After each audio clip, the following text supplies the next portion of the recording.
اچھا، اس میں ایک اور اہم بات بھی ہے جو جس کا کرنا ضروری ہے، وہ یہ ہے کہ ہمارے لوگ عموماً ایک بات کیا کرتے ہیں کہ حج کی کمائی جو ہے وہ کہاں جاتی ہے؟ سعودی عرب حج کی کمائی کھا رہا ہے، اور اس پہ ٹک ٹاک پہ ایک شعر بھی چل رہا ہے احمد فراز سے متعلق یا ان سے منسوب. مجھے نہیں لگتا احمد فراز صاحب اتنی سطحی شاعری کر کے گئے ہیں. ہم نے جتنا ان کو پڑھا ہے، جتنا ان کو سمجھا ہے یا جتنا ان کو دیکھا ہے، تو بڑے بلند پایا شاعر تھے. انہوں نے ایسی شاعری نہیں کی جس طرح کی ان کی طرف منسوب ہے. یہ ایک شعر ٹک ٹاک پر چل رہا ہے، ایک مولوی صاحب نے پڑھا ہے، اور پھر اس کے بعد لوگوں نے کہ پڑھتا ہوں تو کہتی ہے یہ خالق کی کتاب ہے مثل یہودی، یہ سعودی بھی عذاب، اس قوم کے بارے میں کیا لکھے فراز، کعبے کی کمائی سے جو پیتی ہو شراب. اب دیکھنا یہ ہے، سمجھنا اس بات کو یہ ہے کہ کعبے کی کمائی کتنی ہے. اس سے سعودی شراب بھی پیتے ہیں جس طرح کا اس میں الزام لگایا گیا ہے، اس سے وہ ٹرمپ کو بھی دیتے ہیں، اس سے وہ اسرائیل کو بھی دے دیتے ہیں، اور اس سے نیوم بھی بنا رہے ہیں وہ، اور ویژن 2030 ویژن 2030 بھی اسی سے چلا رہے ہیں. تو یہ کعبے کی اتنی زیادہ کمائی جو ہے وہ مسلمانان عالم جو سعودی عرب کے اکاؤنٹس میں دے کے آ جاتے ہیں. تو ہم تھوڑا سا جائزہ لیں گے کہ یہ کمائی جو ہے وہ کہاں پر کر رہے ہیں اور کیسے کر رہے ہیں، اور اس کے اثرات ہمارے ممالک کے حاجیوں اور عمرہ کرنے والوں پر کیسے پڑ رہے ہیں. اب ایک شخص اگر عمرے کے لیے اپلائی کرتا ہے نا، تو موسٹلی پاکستان سے 3 لاکھ روپے کے راؤنڈ اباؤٹ ایک پیکج بنتا ہے نارمل، اور پھر یہ 10 لاکھ 12 لاکھ 15 لاکھ تک یہ پیکج یہ جاتا ہے. پروسیسنگ فیس کے ساتھ میں پورا آپ کو بتا رہا ہوں. تو یہ تقریباً وہاں تک جا کے بنتا ہے پرائیویٹ اور جو بڑا لگژری قسم کے ہوٹلز اور اچھی ایئر لائنز کو چوز کرتے ہیں، اور اس میں بزنس کلاس یا فرسٹ کلاس میں سفر کرتے ہیں، اچھے ان کے کھانے ہوتے ہیں. تو 15-15 20-20 لاکھ کا بھی لوگ عمرہ کرتے ہیں. اچھا، اب لوگ تو یہ کہتے ہیں کہ یہ ساری کمائی سعودی عرب کے پاس جا رہے ہیں، اور اب جو حج ہے پرائیویٹ حج 25 لاکھ کا بھی ہے، 30 کا بھی ہے، 40 لاکھ کا بھی ہے. سرکاری سیکٹر میں 10 11 12 14 لاکھ تک کا لوگ حج کر رہے ہیں. تو یہ جو ساری کمائی ہے، ظاہر ہے لوگوں کے ذہن میں یہ سوالات آتے ہیں، اور یہ ٹک ٹاکر اور اس طرح کے لوگ جو پھیلاتے ہیں کہ کعبے کی کمائی سے وہ شراب پیتے ہیں، نیوم بناتے ہیں، اور نہ جانے کیا کیا کچھ پھیلا رہے ہوتے ہیں. تو ہم نے اس حوالے سے بہت سارے ٹریول ایجنٹس سے بات کی، سعودی حکام سے بات کی، بہت سارے معلومات اس حوالے سے ہم نے لینے کی کوشش کی کہ سعودی عرب یہ کمائی کہاں خرچ کر رہا ہے. میں نے اس حوالے سے جو تفصیلات حاصل کی ہیں وہ یہ ہیں کہ ایک عمرہ زائر جو ہے، وہ جو سعودی عرب تک اس کے پیسے پہنچتے ہیں وہ 300 ریال ہیں. یعنی 300 ریال، صرف 300 ریال. صرف 300 ریال ایک فیس ہے جو سعودی ویزا کمپنی آپ سے لیتی ہے. کوئی راؤنڈ اباؤٹ 22,000 سے 25,000 کے درمیان پاکستانی یہ بنتا ہے. اگر آپ 3 لاکھ میں حج کرنے جا رہے ہیں تو 25,000 آپ سعودی گورنمنٹ کو دیتے ہیں.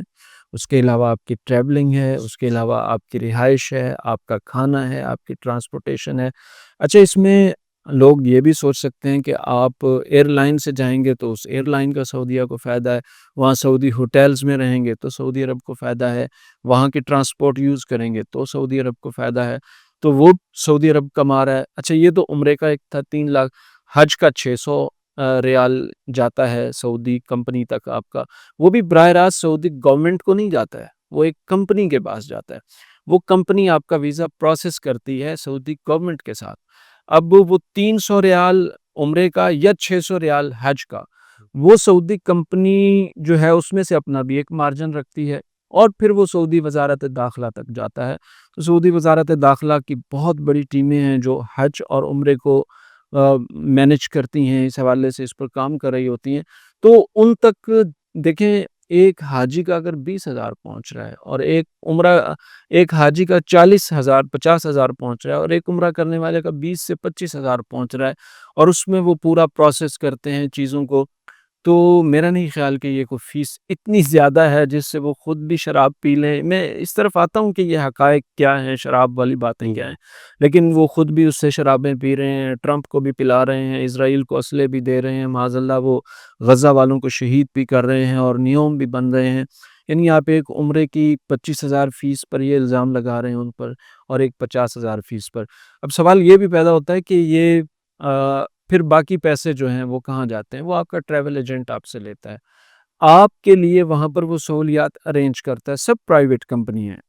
منا میں جو خیمے لگا رہے ہیں، جو اے سی والے خیمے بنا رہے ہیں، یا باقی چیزیں ہیں، آپ کو مکتب ہوتے ہیں ان کے، کہ آپ بہت اچھی پرائیویٹ سہولیات لے رہے ہیں، آپ بہت اچھی ایئر لائنز میں سفر کر رہے ہیں، بزنس کلاس، فرسٹ کلاس میں سفر کر رہے ہیں، مکہ کے قریبی ہوٹلز میں رہ رہے ہیں.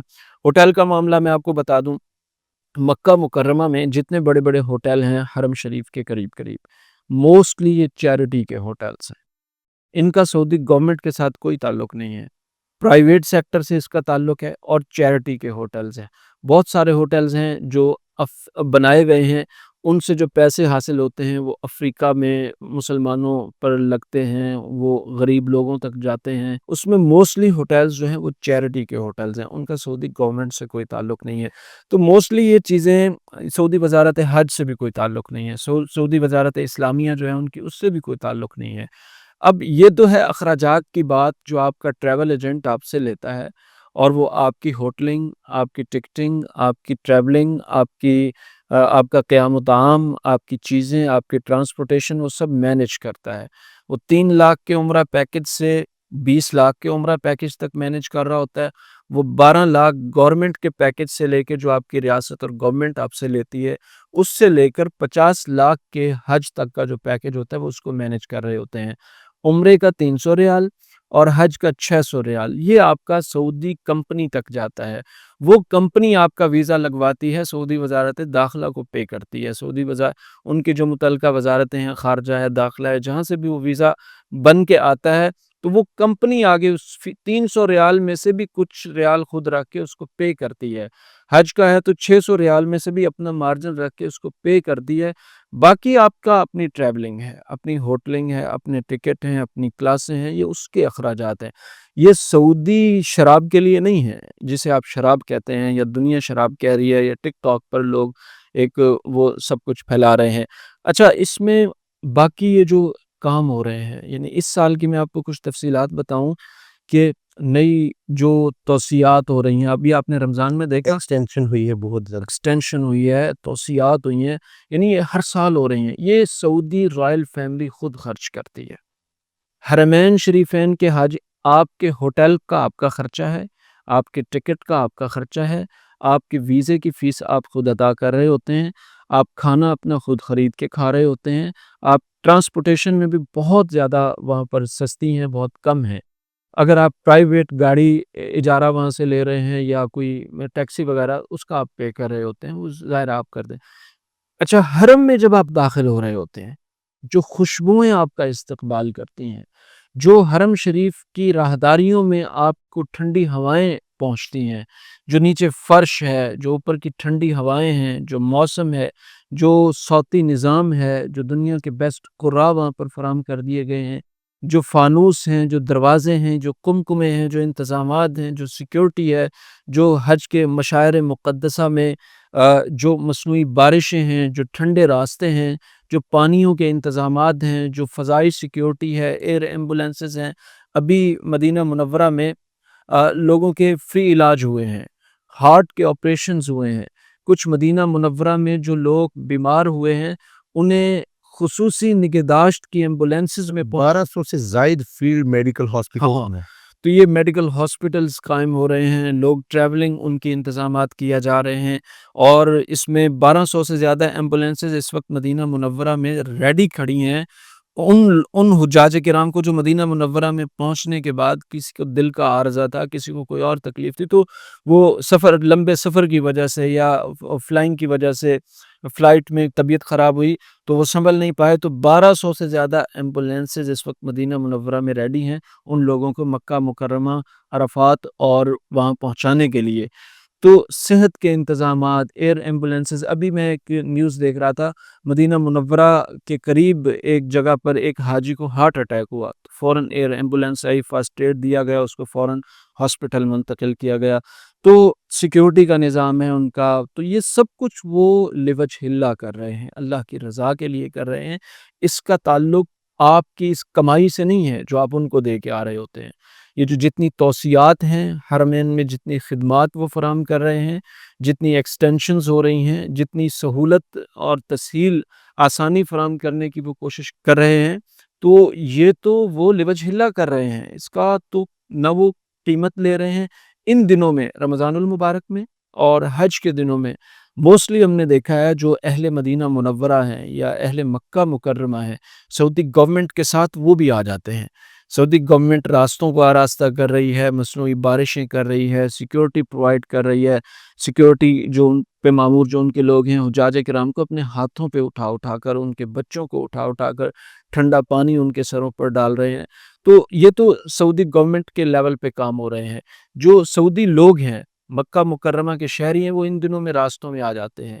وہ لسی ہوتی ہے ان کے پاس، دودھ ہوتا ہے ان کے پاس، کھانا ہوتا ہے ان کے پاس، چیزیں ہوتے ہیں، وہ زبردستی آپ کو پیش کر رہے ہوتے ہیں۔ آپ حاجی ہیں، اللہ کے مہمان ہیں، اللہ کا وفد ہیں، آپ اللہ کے لیے یہاں پر آئے ہیں، یہ ہم سے قبول کر لیں، منتیں کر رہے ہوتے ہیں، قبول کر لیں، ہم سے لے لیں، آپ کھا لیں پی لیں۔ یہ تو ہم نے کئی بار اس کا مشاہدہ کیا ہے، جب ہم عرفات سے واپس لوٹ رہے تھے، کئی بار اللہ سبحانہ و تعالیٰ نے توفیق عطا فرمائی، اور یہ حجاج کرام اس بات کے گواہ ہیں کہ جب آپ عرفات سے لوٹ رہے ہوتے ہیں تو راستوں میں وہ لوگ کھڑے ہوتے ہیں، وہ بڑے بڑے پیکٹس ہوتے ہیں، کریٹس ہوتے ہیں ان کے پاس، دودھ، دہی، ٹھنڈا پانی، شربت، مشروبات، وہ آپ کی طرف اچھال رہے ہوتے ہیں، دے رہے ہوتے ہیں، کسی نہ کسی طرح وہ آپ تک پہنچا رہے ہوتے ہیں۔ تو اس معاشرے کی جو خدمات ہیں، سعودی معاشرے کی خدمات، سعودی حکومت کی خدمات لازوال خدمات ہیں۔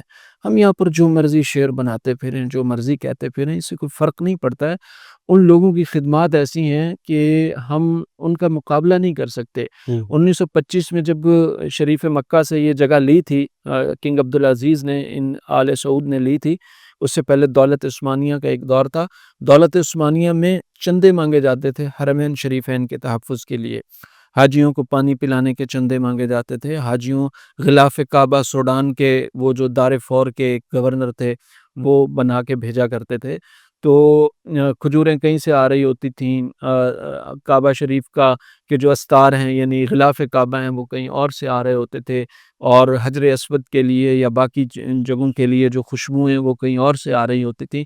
تو اس کے باقاعدہ چندے مانگے جاتے تھے دولت عثمانیہ کے دور میں۔ 1925 میں جب شریف مکہ سے 1925-26 میں یہ مکہ مکرمہ کا کنٹرول کنگ عبدالعزیز رحمہ اللہ نے لے لیا تھا، تو انہوں نے اس موقع پر انہیں آ کر کہا گیا تھا مسلم ممالک کی طرف سے کہ جیسے ہم پہلے مکہ مکرمہ اور مدینہ منورہ کی خدمت کرتے تھے ہم ویسے کریں گے۔ یعنی وہ تمام دولت اسلامیہ کے جو لوگ ہیں وہ آئے تھے اکٹھے ہو کے، دول اسلامیہ یعنی تمام اسلامی ممالک کے جو لوگ ہیں وہ آئے تھے، لبنان کے لوگ، مصر کے لوگ، اور اردن، اور جتنی بھی یہ کنٹریز باقی ہیں جو مسلمان ممالک، ایون اس وقت دلی سے بھی امداد جایا کرتی تھی، بر صغیر پاک و ہند سے۔ دلی کی جامع مسجد میں 1925 سے پہلے امداد کی اپیلیں کی جاتی تھیں، دولت عثمانیہ کے دور کی بات کر رہا ہوں۔ آپ بتا رہے ہیں کہ دہلی سے بھی امداد جاتی تھی، میں ویسے آپ سے ایک بات شعر پڑھ رہا تھا ایک جگہ کہ نواب بھاولپور بھی نواب امداد بھائی ہوتی تھی۔ بالکل ایسے ہے، یعنی یہ پوری دنیا سے امداد جاتی تھی دولت عثمانیہ کے دور میں، جسے خلافت عثمانیہ بھی کہتے ہیں یا کچھ اور بھی کہہ لیتے ہیں۔ تو بنیادی طور پہ وہ عثمانیوں کی ایک قائم کردہ نظام اور حکومت تھا، تو اس میں تو چندے مانگے جاتے تھے۔ 1925 میں جب شریف مکہ جو دولت عثمانیہ کے نمائندے تھے ان سے کنٹرول آل سعود نے لیا، تو دول اسلامیہ جتنے ہیں یا جتنی اسلامک کنٹریز ہیں ان کے لوگوں نے مزید ہر سال کی طرف بھیجنے کی کوشش کی، تو کنگ عبدالعزیز نے ان کو اکٹھا کیا، انہوں نے کہا نہیں، اب یہ سعودی عرب کا حصہ ہے، مکہ مکرمہ مدینہ منورہ، اور ان کی خدمت ہم پہ واجب ہے، حاجیوں کی خدمت بھی ہم کریں گے، مکہ مکرمہ کی توسیعات بھی ہم کریں گے، اور جتنی جہاں جہاں ضرورت ہوگی اب یہ سعودی عرب اس پہ خرچ کرے گا۔ تو اس کے بعد سے کوئی مثال نہیں ملتی کہ باہر سے چندہ حرم کے لیے گیا ہو، یا تو دیکھ لیں ماشاءاللہ ہر گزرتے وقت کے ساتھ اللہ نے آل سعود کے ذریعے اس خطے اور اس جگہ اور اس مقام کو بہت رونق بخشی ہے اور انہوں نے بڑا دل کھول کے خرچ کیا ہے۔ اور یہ جو کنگ عبداللہ نے ابھی لاسٹ رحمہ اللہ نے یہ جو توسیع کی ہے، اس کا مسودہ میں نے پڑھا ہے اور شاید ہم نے دار نیوز پہ اس کو چلایا بھی تھا، تو انہوں نے وہاں پہ جو کانٹریکٹ لکھوایا تھا جن کمپنیوں سے، بن لادن اور باقی کمپنیوں سے، تو اس میں انہوں نے ایک تھوڑی سی لائن لکھی تھی کہ یہ میری طرف سے، میرے بھائیوں کی طرف سے، میرے خاندان کی طرف سے، میری بیویوں کی طرف سے، میرے بچوں کی طرف سے، آل سعود کی طرف سے، اور پوری سعودی قوم کی طرف سے، اور پوری مسلم امہ کی طرف سے اللہ سبحانہ و تعالیٰ کے حضور ایک ہدیہ اور ایک خدمت ہے جو میں یہ توصیات کا آغاز کروا رہا ہوں۔ اللہ تعالیٰ ہم سب کی طرف سے اس کو قبول فرمائے۔